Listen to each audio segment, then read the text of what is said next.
আর কতদিন এইভাবে চলবে? পেটের আগুন যা সহ্য হয় না। আমার বাচ্চাগুলো সকাল থেকে এক ফোঁটা ভাতের মারও পায়নি, শুধু পানি খাইয়ে ঘুম পাড়িয়ে রেখে এসেছি। ওরা কাঁদলে আমার বুকটা ফেটে যায় সেলিম ভাই। আসমানের দিকে তাকিয়ে দেখো, মেঘও যে বৃষ্টি হবে। সব শুকিয়ে কাঠ, ফসল সব মরে গেল। শুধু আসমানের দিকে তাকালে হবে না সেলিম ভাই, আমাদের নিজেদেরও কিছু করতে হবে। কি করব কামাল? কি করার আছে আমাদের? যার ঘরে এক মুঠো চাল নেই তার আবার কড়াকড়ি, সব তো শেষ। কামাল ঠিকই বলেছে, এভাবে হাত পা গুটিয়ে বসে থাকলে তো মরা ছাড়া গতি নেই। আমাদের মাতব্বরের কাছে যেতে হবে, তার গোলা তো এখনো ভরা। মাতব্বরের কাছে যাব? সে কি আমাদের কথা শুনবে? তার মন তো পাথরের মতো শক্ত। চেষ্টা করতে তো দোষ নেই সেলিনা চাচি, চলুন সবাই মিলে একবার যাই। 10 জনের কথা হয়তো তিনি ফেলতে পারবেন না। চলো তাহলে, শেষ চেষ্টা করে দেখতে ক্ষতি কি, যদি কপালে কিছু জোটে। সবাই মিলে মুরাদ মাতব্বরের বাড়ির দিকে রওনা দেয়।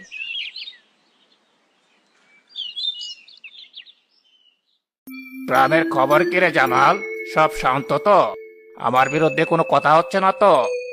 সব শান্ত হুজুর, তবে মানুষের পেটে ভাত নেই, মুখে কথাও তেমন নেই, মরা মানুষের মতো ঘুরে বেড়াচ্ছে। ঠিকই বলেছেন হুজুর, একেবারে পুরো গ্রাম নিস্তব্ধ। কি ব্যাপার, তোরা সব এখানে কেন? আমার বাড়ির সামনে এভাবে দল বেঁধে এসেছিস কেন? কোনো নালিশ আছে? মাতব্বর সাহেব, আমরা খুব বিপদে পড়ে আপনার কাছে এসেছি। বিপদ? কিসের বিপদ? আপনি কি গ্রামে থাকেন না? চোখে দেখেন না মানুষের কি অবস্থা? না খেয়ে ধুকে ধুকে মরছে সবাই, বাচ্চারা খাবারের জন্য কাঁদছে। তো আমি কি করব? আমি কি আসমান থেকে খাবার এনে দেব? ফসল হয়নি সেটা প্রকৃতির দোষ, আমার দোষ কোথায়? আপনার গোলা তো এখনো চালে ভরা মাতব্বর, যদি সেখান থেকে কিছু সাহায্য করতেন তাহলে গ্রামের মানুষগুলো প্রাণে বাঁচতো। আমার গোলা ভরা না খালি সেটা তোদের দেখতে হবে না। আমি কি ওগুলো দান করার জন্য রেখেছি? নিজের টাকায় কিনেছি, নিজের পরিবারের জন্য রেখেছি। তোদের দেব কোন হিসাবে? আমরা তো একেবারে বিনামূল্যে চাইছি না। যখন আবার সুদিন আসবে আমরা সবাই মিলে আপনার এই ঋণ শোধ করে দেব, দ্বিগুণ করে শোধ দেব। যাদের আজ খাওয়ার পয়সা নেই তারা নাকি আমাকে দ্বিগুণ শোধ করবে। যা যা, এখান থেকে ভাগ সব। আমার সময় নষ্ট করিস না। জামাল, আনোয়ার, এদের সবাইকে রাস্তা দেখিয়ে দে। হুজুরের কথা শুনতে পাসনি তোরা? যা সব, নিজের রাস্তা মাপ। আপনি এত নির্দয় হবেন না মাতব্বর, এই মানুষগুলোর অভিশাপ লাগবে আপনার। একটা গ্রাম মরে গেলে আপনি একা বেঁচে থেকে কি করবেন? চুপ কর বেটে, আমার সাথে মুখে মুখে তর্ক করিস? বেশি কথা বললে গ্রাম ছাড়া করে দেব। বের হ আমার বাড়ি থেকে এখনই।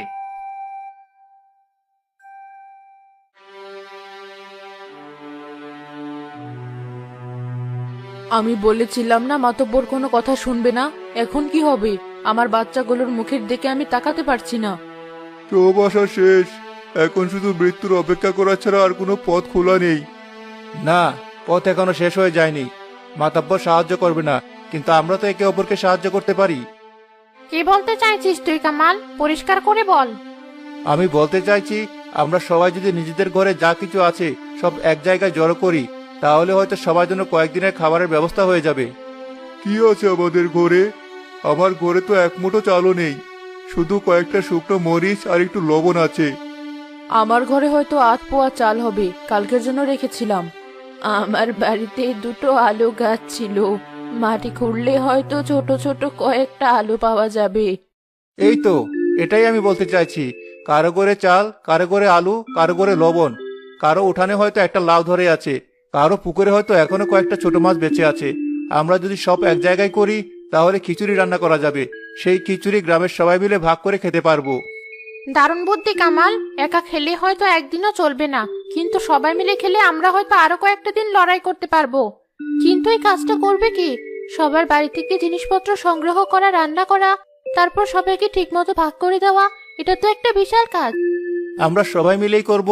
পারবি না পার শিরি না পা, আপনারা যদি নারীদের সংগঠিত করার দায়িত্ব নেন, আমি আর সেলিম ভাই পুরুষদের সাথে কথা বলবো। আমরা বাড়ি বাড়ি যাব, যার যা আছে তাই চেয়ে আনবো। আমি রাজি।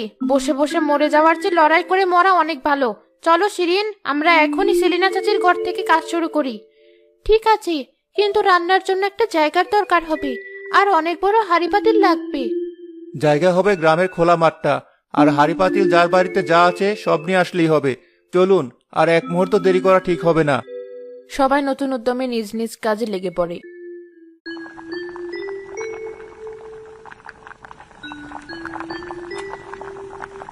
শিরিন, দেখ তো লবণটা ঠিক আছে কিনা।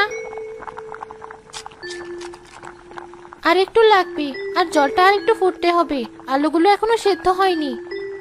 কতদিন পর এত খাবারের গন্ধ পাচ্ছি। আমার বাচ্চাগুলো গন্ধ পেয়ে ঘুম থেকে উঠে বসে আছে। চাচি, এই নিন, পাশের জঙ্গল থেকে কিছু বনো শাক তুলে আনলাম। এগুলোও দিয়ে দিন, খিচুড়ির স্বাদ বাড়বে, পুষ্টিও হবে। কামাল, তুই না থাকলে আমরা এতক্ষণে হয়তো হালই ছেড়ে দিতাম। আমি একা কিছু না সেলিম ভাই, আমরা সবাই মিলে করছি বলে এটা সম্ভব হচ্ছে। দেখুন, সবাই নিজেদের শেষ সম্বলটুকুও দিয়ে দিয়েছে। এটাই আমাদের শক্তি। কথা বাড়িও না তোমরা, খিচুড়ি প্রায় হয়ে এসেছে। সবাই যেন ঠিক মতো ভাগ পায় সেদিকে খেয়াল রাখতে হবে। শিরিন, তুমি একটা তালিকা করে ফেলো, কোন বাড়িতে কতজন সদস্য, সেই অনুযায়ী আমরা বাড়িতে বাড়িতে ভাগ করে দেব। আমি সেই কাজটা করে রেখেছি, একটি শিশুও যেন বাদ না যায়। কিছুক্ষণ পর খিচুড়ি রান্না হলে সবাই সারিবদ্ধভাবে দাঁড়িয়ে বাটি পেতে নেয়। শিশুদের আগে দেওয়া হয়। ক্ষুধার্ত মানুষগুলোর মুখে বহুদিন পর তৃপ্তির হাসি ফুটে ওঠে।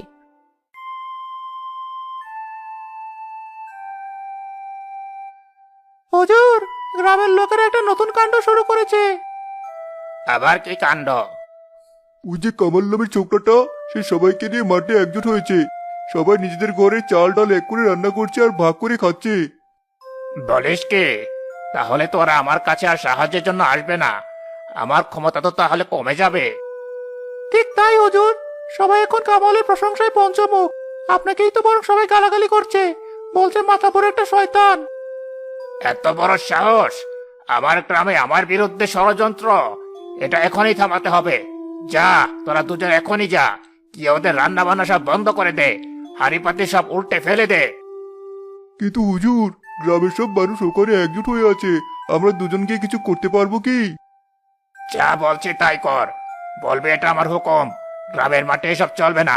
যদি ওরা কথা না শুনে তাহলে ভয় দেখাবি, বলবি সবাইকে গ্রাম থেকে বের করে দেওয়া হবে। জি হুজুর, আমরা এখনই যাচ্ছি।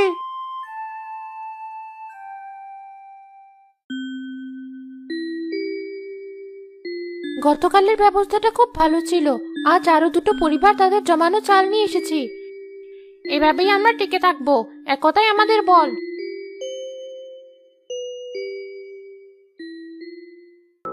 এই, কি হচ্ছে এখানে? বন্ধ করো এসব। কি হয়েছে জামাল ভাই? আমরা তো আমাদের মতো করে খাবারের ব্যবস্থা করছি, এতে আপনাদের সমস্যা কি? সমস্যা আছে, মাতব্বর সাহেবের হুকুম। এই মাঠে এসব রান্না বান্না চলবে না, এখন এসব বন্ধ করো। কেন চলবে না? এই মাঠ কি মাতব্বরের একার সম্পত্তি? এটা গ্রামের সবার।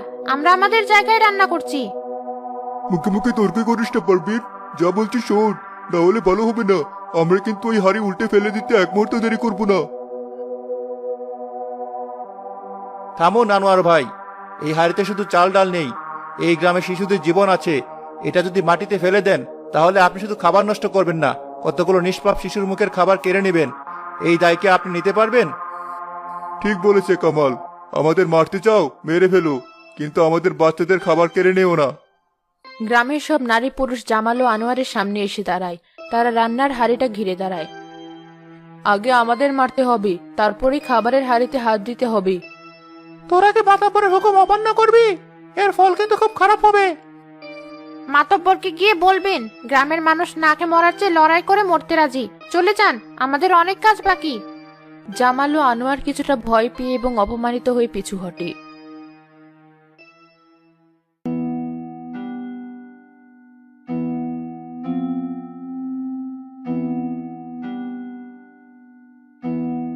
কে?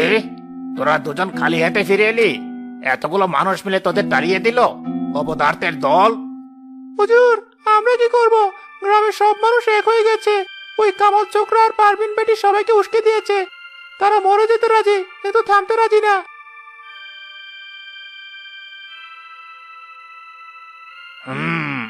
তাহলে অন্য পথ ধরতে হবে।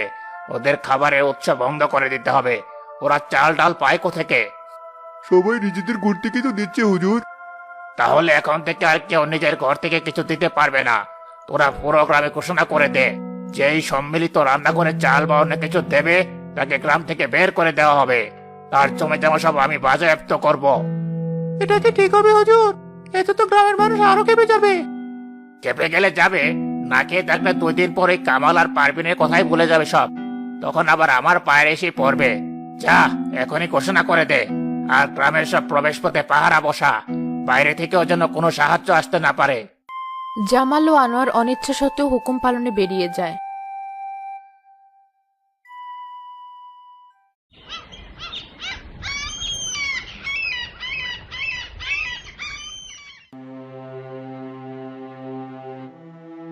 এখন কি হবে কামাল?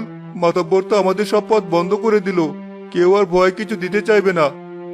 আমার ঘরে যে সামান্য ডাল ছিল সেটাও এনেছিলাম, এখন তো আর কিছুই নেই। কালকে কি রান্না হবে? এই লোভী লোকটা আমাদের মেরেই ছাড়বে, কিন্তু আমরা এভাবে হার মানতে পারি না।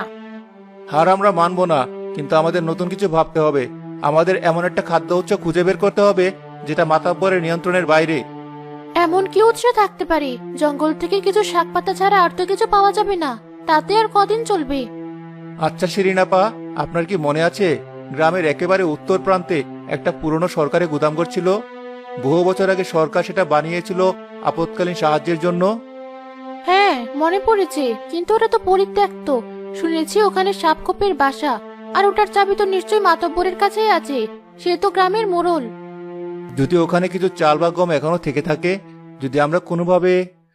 যদি আমরা ওই গুদামের তালা ভেঙে ফেলি? ঠিক তাই। এটা ছাড়া আমাদের আর কোনো উপায় নেই। এটা ঝুঁকি, কিন্তু এই ঝুঁকিটা আমাদের নিতেই হবে। এটা আমাদের বাঁচার শেষ লড়াই। কিন্তু মাতব্বর যদি জানতে পারে, সে তো আমাদের আস্ত রাখবে না। যখন আমাদের বাচ্চারা না খেয়ে মরবে, তখন বেঁচে থেকেই বা কি লাভ?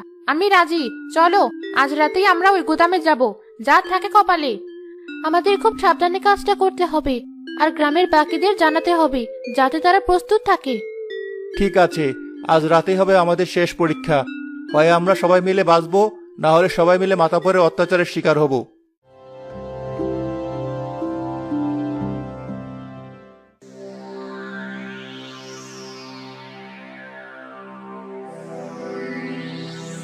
কি অন্ধকার! আমার তো গা ছমছম করছে। ভয় পেও না সেলিম ভাই, তোমরা সবাই তৈরি তো? আমরা তৈরি। শাবল নিয়ে এসো, একটাই আঘাত করতে হবে, শব্দ যেন বেশি না হয়। দুজন গ্রামবাসী এগিয়ে এসে গোদামের পুরনো তালায় শাবল দিয়ে আঘাত করে। কয়েকবারের চেষ্টা করার পর একটা শব্দ হয়ে তালাটা ভেঙে যায়। খুলে গেছে, তাড়াতাড়ি ভেতরে চলো।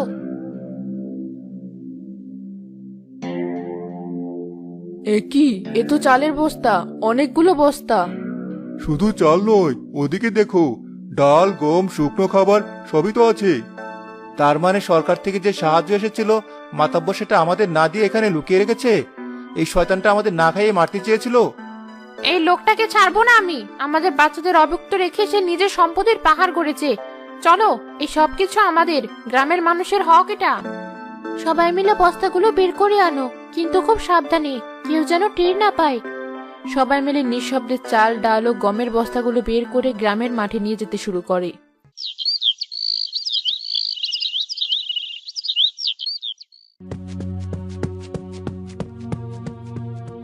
হুজুর, সর্বনাশ হয়ে গেছে। কে হয়েছে? এত সকালে চেঁচাচ্ছিস কেন? গ্রামের লোকেরা উত্তর দিকে সরকারি গুদামের তালা ভেঙে সব চালটা লোড করে নিয়ে গেছে। কে বলিস কি তুই? মানে সরকারি মাল ওরা লুট করেছে? ওদের এত বড় সাহস! চল, এখনই চল, আমি নিজের চোখে দেখবো। কামালটাকে আজ আমি জানি শেষ করে ফেলবো।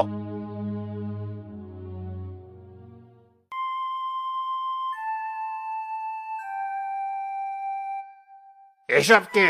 তোরা সব চোর ডাকাত সরকারি গুদাম লুট করেছিস? আমি পুলিশে খবর দেব। কোন সরকার মাতাব্বর সাহেব? যে সরকার এই খাবারগুলো পাঠিয়েছিল এই গ্রামের অভুক্ত মানুষদের জন্য, যে খাবারগুলো আপনি বছরের পর বছর ধরে লুকিয়ে রেখেছিলেন আমাদের না খাইয়ে মারার জন্য। মিথ্যে কথা, এসব আমার, আমি কিনেছি। তাহলে এই কাগজটা কি বলছে মাতব্বর? এটা গোদামের ভেতরের একটা ফাইল থেকে পেয়েছি। এখানে পরিষ্কার লেখা আছে, দুর্ভিক্ষ মোকাবিলার জন্য সরকার থেকেই খাদ্যশস্য পাঠানো হয়েছিল, আর প্রাপকের জায়গায় আপনার সই করা আছে। আপনি কি অস্বীকার করতে পারবেন? মুরাদ মাতব্বর কাগজটা দেখে ফ্যাকাশে হয়ে যায়। আপনি শুধু চোর নন, আপনি একজন খুনি। আপনি পুরো একটা গ্রামকে হত্যা করতে চেয়েছিলেন নিজের লোভের জন্য। আমি আমি তোরা আমাকে চিনিস না। আমি তোদের সবাইকে দেখে নেব। আপনাকে আর কিছু দেখাতে হবে না মাতাব্বর, আপনার দিন শেষ। আমার বাচ্চাদের মুখের খাবার যে কেড়ে নেয় তার এই গ্রামে থাকার কোনো অধিকার নেই। বের করে দেয় শয়তানটাকে। ওইসব সম্পত্তি গ্রামের মানুষের মধ্যে ভাগ করে দেওয়া হোক। গ্রামবাসীর ভয়ে মুরাদ মাতব্বর তার অনুচরেরা গ্রাম ছেড়ে পালিয়ে যায়। বিলাসী গ্রামের দুর্ভিক্ষ শেষ হয়।